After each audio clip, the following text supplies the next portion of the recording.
Apaixonados por futebol, bem-vindos ao canal.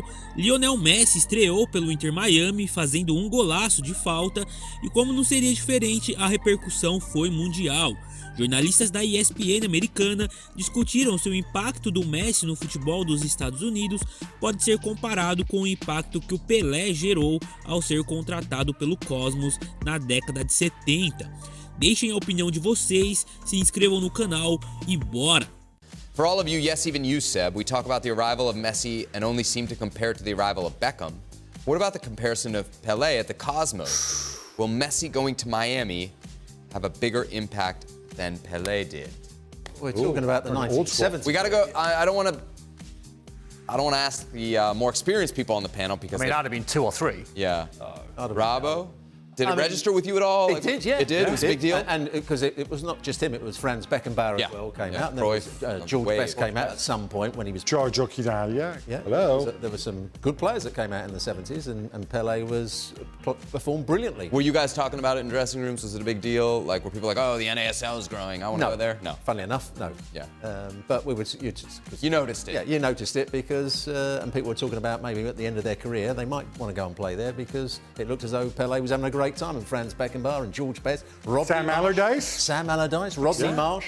There was a lot of English guys that ended up at the Portland Timbers. Peter With he won the European Cup with Aston Villa. He started off on loan, I think, at Portland Timbers. If I'm not mistaken. Gab, you usually have a good historical perspective. I think the world is obviously a much smaller place today. It's much more globalized. We're much more aware of what happens in different countries. There's also a lot more happening, though, so there's like a lot more to cut through, right? Yeah, I don't know if there's more happening or just more. I mean, it was still happening then. It just, you weren't necessarily exposed to it because, you didn't have the communications weren't what they are today. I think people judge the impact Pelé had or not in terms of did he elevate the game and the fact that NASL went bust a few years later, not because Pelé was here, but as evidence that, maybe that didn't work out. We presume MLS won't go bust within a couple years of Lionel Messi coming. I think there's two conversations. One is the impact it has on the sport, and the other is the impact it has on the league. Like Beckham's impact on the league was big, but then it faded.